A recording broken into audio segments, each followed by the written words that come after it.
A paz do Senhor, sejam bem-vindos a mais uma leitura da Bíblia. E hoje vamos finalizar o livro de Atos. Vamos ler do capítulo 25 ao 28, tá bom? Finalizar o livro de Atos hoje. Capítulo 25. Paulo apela para o imperador. 3 dias depois de chegar àquela província, Festo saiu da cidade de Cesareia e foi até Jerusalém. Os chefes dos sacerdotes e os líderes judeus apresentaram lá as suas acusações contra Paulo e pediram a Festo o favor de mandar trazer Paulo para Jerusalém. É que eles tinham combinado matar Paulo no caminho. Mas Festo respondeu: Paulo está preso em Cesareia e eu logo voltarei para lá. Que os líderes de vocês me acompanhem até lá e o acusem, se é que ele fez algum mal. Festo passou 8 ou 10 dias entre eles e depois voltou para Cesareia. No dia seguinte, sentou-se no tribunal e mandou que trouxessem Paulo. Quando Paulo chegou, os judeus que tinham vindo de Jerusalém ficaram em volta dele e começaram a fazer muitas acusações graves, mas não conseguiram provar nada. Então Paulo se defendeu dizendo: Eu não fiz nada contra a lei dos judeus, nem contra o templo, nem contra o imperador. Festo, querendo agradar os judeus, perguntou a Paulo: Você não quer ir a Jerusalém e ser julgado lá por mim a respeito dessas coisas? Paulo respondeu: Estou diante do tribunal do imperador romano e é aqui que devo ser julgado. Não fiz mal nenhum aos judeus, como o senhor sabe muito bem.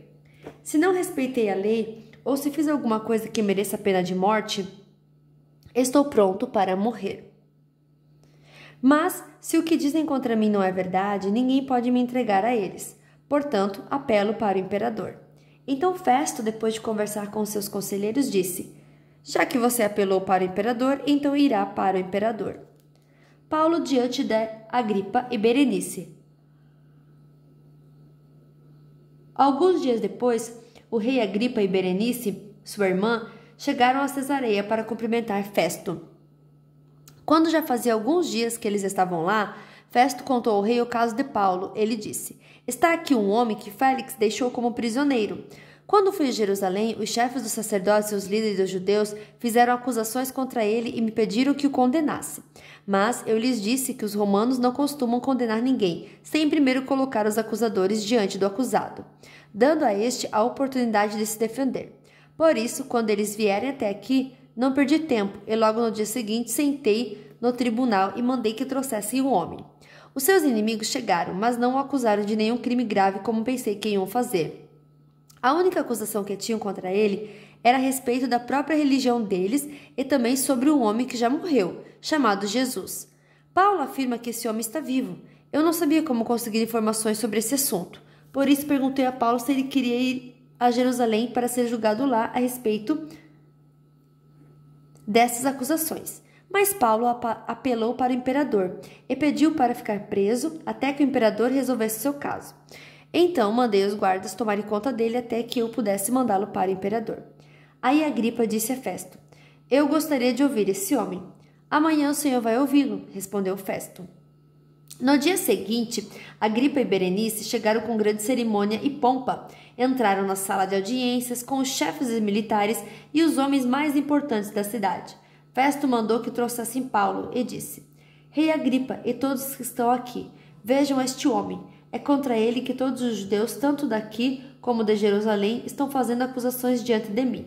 Eles insistem em dizer que este homem deve morrer. Mas eu acho que ele não fez nada para ser condenado à morte, como ele mesmo pediu para ser julgado pelo imperador. Resolvi atendê-lo. Porém, até agora não sei bem o que escrever a respeito dele ao imperador. Então eu o trouxe aqui, diante dos senhores, e especialmente do senhor rei Agripa, a fim de lhe fazer perguntas.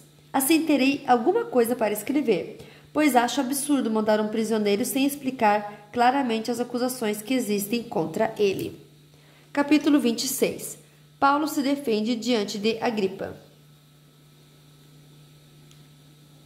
Agripa disse a Paulo: Você pode apresentar a sua defesa? Então Paulo estendeu a mão e fez a sua defesa, dizendo o seguinte: Rei Agripa, Eu me sinto muito feliz em poder estar hoje diante do Senhor para me defender de tudo que os judeus me acusam, e especialmente feliz porque o Senhor conhece muito bem todos os costumes e questões dos judeus.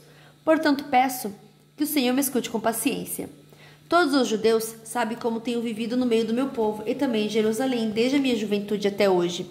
Eles sempre souberam, e podem confirmar isso se quiserem, que desde o começo fui membro do partido dos fariseus, o mais rigoroso da nossa religião. E agora estou aqui sendo julgado porque tenho esperado na promessa que Deus fez aos nossos antepassados. Todas as tribos do nosso povo que adoram a Deus dia e noite também esperam ver o cumprimento dessa promessa. É por causa dessa esperança, ó rei, que estou sendo acusado pelos judeus. Por que vocês judeus acham impossível crer que Deus ressuscita os mortos? E Paulo disse ainda: eu mesmo pensava que devia fazer tudo o que pudesse contra a causa de Jesus de Nazaré. E foi o que fiz em Jerusalém. Recebi autorização do chefe dos sacerdotes e prendi muitos seguidores de Jesus. Quando eram condenados à morte, eu também votava contra eles. Durante muito tempo, eu os castiguei em todas as sinagogas e os forcei a negar a sua fé. Tinha tanto ódio deles que até fui a outras cidades para persegui-los. Paulo conta a sua conversão. E Paulo continuou: foi por isso que viajei para a cidade de Damasco, levando autorização e ordem dos chefes dos sacerdotes. Mas aconteceu, ó rei, que na estrada ao meio-dia veio do céu uma luz mais brilhante do que o sol, a qual brilhou em volta de mim e dos homens que estavam viajando comigo. Todos nós caímos no chão, e eu ouvi uma voz me dizer em hebraico: Saulo, Saulo, por que você me persegue? Não adianta você se revoltar contra mim. Então eu perguntei: quem é o Senhor? E o Senhor respondeu: eu sou Jesus, aquele que você persegue, mas levante-se e fique de pé. Eu apareci a você para escolher como meu servo, a fim de que você conte aos outros o que viu hoje e anuncie o que lhe vou mostrar depois. Vou livrar você dos judeus e também dos não-judeus a quem vou enviá-lo.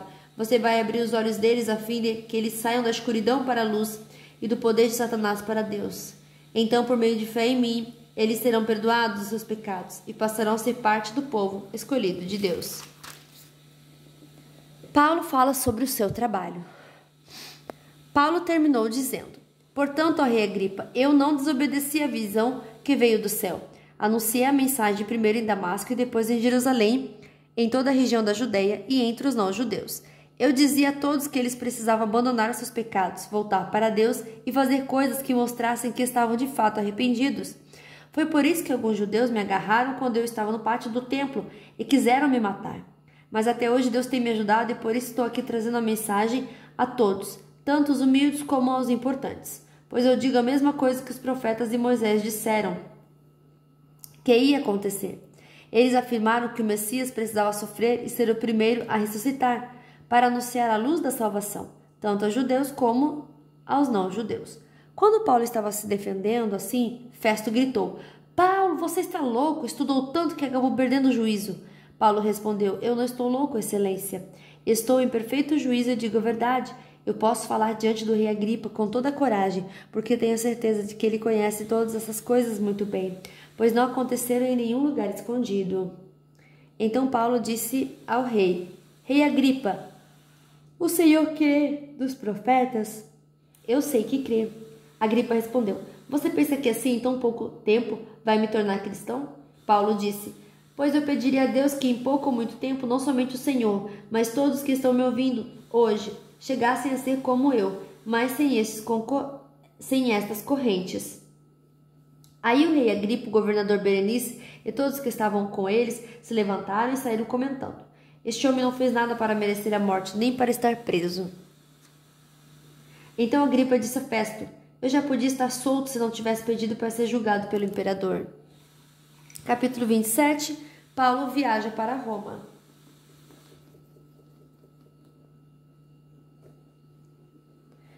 Ficou resolvido que devíamos embarcar para a Itália, então entregaram Paulo e os outros presos a Júlio, um oficial romano que era do batalhão chamado Batalhão do Imperador. Nós embarcamos num navio da cidade de Adramítio, que estava pronto para navegar para os portos da província da Ásia, e assim começamos a viagem. Aristarco, um macedônio da cidade de Tessalônica, estava conosco. No dia seguinte, chegamos ao porto de Sidom. Júlio tratava Paulo com bondade e lhe deu licença para ir ver os seus amigos e receber deles o que precisava. Depois de sairmos de Sidom, navegamos ao norte da ilha, Chipre, a fim de evitar os ventos que estavam soprando contra nós. Atravessamos o mar em frente ao litoral da região da Cilícia, a província da Panfilha, e chegamos a Mirra, uma cidade da província da Lícia. Ali o oficial romano encontrou um navio da cidade de Alexandria, que ia para a Itália, e nos fez embarcar nele. Navegamos bem devagar, vários dias e com grande dificuldade. Chegamos em frente da cidade de Cnido. Como o vento não nos deixava continuar naquela direção, passamos pelo cabo Salmona da ilha de Creta e seguimos pelo lado sul daquela ilha, o qual é protegido dos ventos. Assim fomos navegando bem perto do litoral e ainda com dificuldade. Chegamos a um lugar chamado Bons Portos, perto da cidade de Lazéia. Ficamos ali muito tempo e tornou-se perigoso continuar a viagem, porque o inverno estava chegando. Então Paulo avisou: Homens, estou vendo que daqui para diante a nossa viagem será perigosa. Haverá grandes prejuízos, não somente com o navio e com a sua carga, mas também haverá perda de vidas. Mas o oficial romano tinha mais confiança no capitão e no dono do navio do que em Paulo. O porto não era bom para passar o inverno. Por isso, a maioria achava que devíamos sair dali e tentar chegar a Fênix. Essa cidade é um porto de Creta, que tem um lado para o sudeste e outro para o noroeste. E eles achavam que poderíamos passar o inverno ali. A tempestade no mar. Começou a soprar do sul um vento fraco, e por isso eles pensaram que podiam fazer o que tinham planejado. Levantamos âncora e fomos navegando o mais perto possível do litoral de Creta. Mas de repente um vento muito forte chamado Nordeste veio da ilha e arrastou o navio de tal maneira que não pudemos fazer com que ele seguisse na direção certa. Por isso desistimos e deixamos que o vento nos levasse. Para escaparmos do vento, passamos ao sul de uma pequena ilha chamada Cauda. Ali, com muita dificuldade, conseguimos recolher o bote do navio. Os marinheiros levantaram o bote para dentro do navio e amarraram o casco do navio com as cordas grossas. Estavam com medo de que o navio fosse arrastado para os bancos de areia, que ficam perto do litoral da Líbia. Então desceram as velas e deixaram que o navio fosse levado pelo vento. E a terrível tempestade continuou. No dia seguinte, começaram a jogar a carga no mar. E no outro dia, os marinheiros com as próprias mãos jogaram no mar uma parte do equipamento do navio. Durante muitos dias não pudemos ver o sol nem as estrelas e o vento continuava soprando forte. Finalmente, perdemos toda a esperança de nos salvarmos. Fazia muito tempo que eles não comiam nada, então Paulo ficou de pé no meio deles e disse: Homens, vocês deviam ter dado atenção ao que eu disse ter ficado em Creta, e assim não teríamos tido toda essa perda e esse prejuízo. Mas agora peço que tenham coragem. Ninguém vai morrer. Vamos perder somente o navio. Digo isso porque na noite passada um anjo de Deus, a quem pertenço e sirvo, apareceu a mim. E disse: Paulo, não tenha medo. Você precisa ir até a presença do imperador, e Deus, na sua bondade, já lhe deu a vida de todos que estão viajando para você. Por isso, homens, tenham coragem. Eu confio em Deus e estou certo de que Ele vai fazer o que me disse. Porém, vamos ser arrastados para alguma ilha. 2 semanas depois, à noite, continuávamos sendo levados pela tempestade no mar Mediterrâneo. Mais ou menos à meia-noite, os marinheiros começaram a sentir que estavam chegando perto da terra. Então jogaram no mar uma corda com peso na ponta e viram que a água ali tinha 36 metros de fundura. Mais adiante tornaram a medir e deu 27 metros. Eles ficaram com muito medo de que o navio fosse bater contra as rochas. Por isso, jogaram 4 âncoras da parte de trás do navio e oraram para que amanhecesse logo. Aí os marinheiros tentaram escapar do navio. Baixaram o bote no mar, fingindo que iam jogar a âncora da parte da frente do navio. Então Paulo disse ao oficial romano e aos soldados: Se os marinheiros não ficarem no navio, vocês não poderão se salvar. Aí os soldados cortaram as cordas que prendem os botes e largaram no mar. De madrugada, Paulo pediu a todos que conhecessem alguma coisa e disse: Já faz 14 dias que vocês estão esperando e durante esse tempo não comeram nada. Agora comam alguma coisa, por favor. Vocês precisam se alimentar para poder continuar vivendo, pois ninguém vai perder nem mesmo um fio de cabelo. Em seguida, Paulo pegou o pão e deu graças a Deus diante de todos. Depois partiu o pão e começou a comer. Então eles ficaram com mais coragem e também comeram. No navio éramos ao todo 276 pessoas. Depois que todos comeram, jogaram o trigo no mar para que o navio ficasse mais leve. Todos chegam são e salvos. Quando amanheceu, os marinheiros não reconheceram a terra, mas viram uma baía onde havia uma praia. Então resolveram fazer o possível para encalhar o navio lá. Eles cortaram as cordas de âncoras e os largaram no mar e desamarraram os lemes. Em seguida, suspenderam a vela do lado dianteiro para que pudesse seguir na direção da praia. Mas o navio bateu num barco de areia e ficou encalhado. A parte da frente ficou presa e a de trás começou a ser arrebentada pela força das ondas. Os soldados combinaram matar todos os prisioneiros para que nenhum pudesse chegar até a praia e fugir. Mas o oficial romano queria salvar Paulo e não deixou que fizessem isso. Pelo contrário, mandou que todos os que soubessem nadar fossem os primeiros a se jogar na água e a nadar até a praia. E mandou também que outros se salvassem, segurando-se em tábuas ou em pedaços de navio. E foi assim que todos nós chegamos à terra são e salvos. Capítulo 28. Em Malta.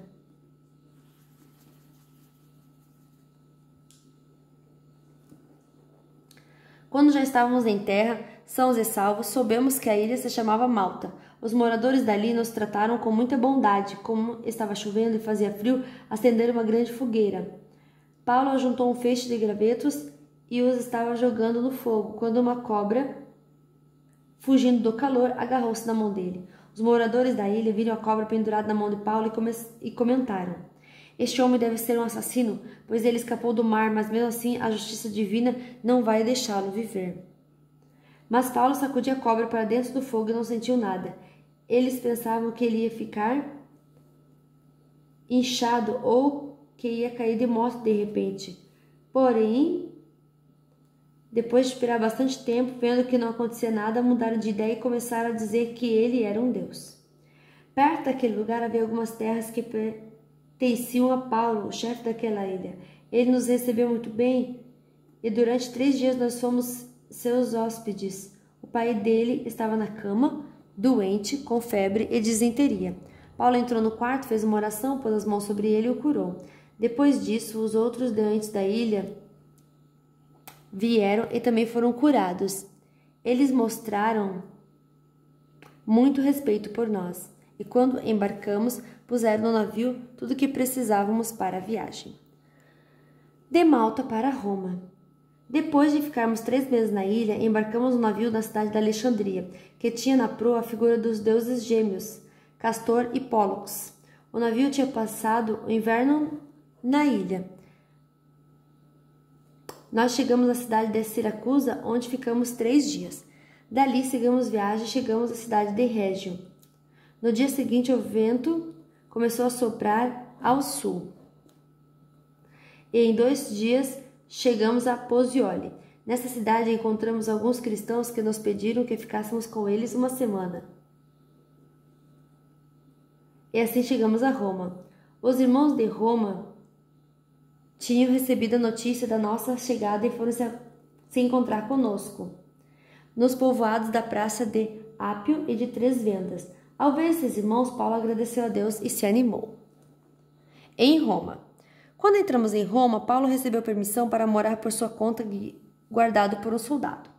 3 dias depois, Paulo convidou os líderes dos judeus de Roma para se encontrarem com ele.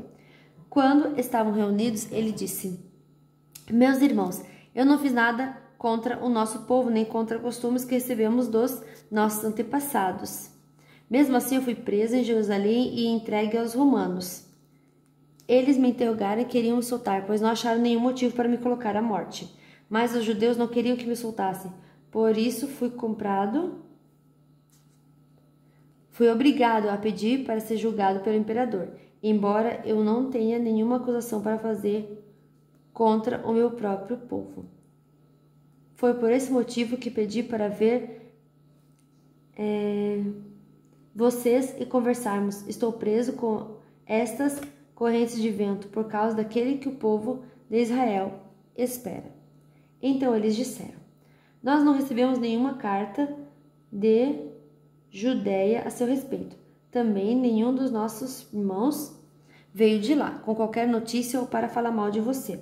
Mas gostaríamos de ouvir você dizer o que pensa, pois sabemos que de fato em todos os lugares falam contra essa seita a qual você pertence. Então marcaram um dia com Paulo. Nesse dia, muitos deles foram ao lugar onde Paulo estava, desde a manhã até a noite. Ele lhes anunciou e explicou a mensagem sobre o reino de Deus, e por meio da lei de Moisés e dos livros dos profetas, procurou convencê-los a respeito de Jesus. Alguns aceitaram suas palavras, mas outros não creram. Então todos foram embora, conversando entre si. Mas antes que saísse, Paulo ainda disse mais uma coisa. O Espírito Santo tinha razão quando falou por meio do profeta Isaías aos antepassados de vocês. Pois ele disse a Isaías: vai e diga a esta gente, vocês ouvirão, mas não entenderão, olharão, mas não enxergarão nada. Pois a mente desse povo está fechada, eles taparam os ouvidos e fecharam os olhos. Se eles não tivessem feito isso, seus olhos poderiam ver e seus ouvidos poderiam ouvir, e a sua mente poderia entender. E eles voltariam para mim, e eu os curaria, disse Deus. E Paulo terminou dizendo: pois fiquem sabendo que Deus mandou a mensagem de salvação para os não-judeus, e eles escutaram. Depois que Paulo disse isso aos judeus, foram embora, discutindo com violência. Durante 2 anos, Paulo morou ali numa casa alugada, recebia todos que iam vê-lo. Ele anunciava o reino de Deus e ensinava a respeito do Senhor Jesus Cristo, falando com toda a coragem e liberdade. Fim da nossa leitura de hoje, que Deus abençoe sua vida poderosamente. Amanhã iniciamos o livro de Romanos.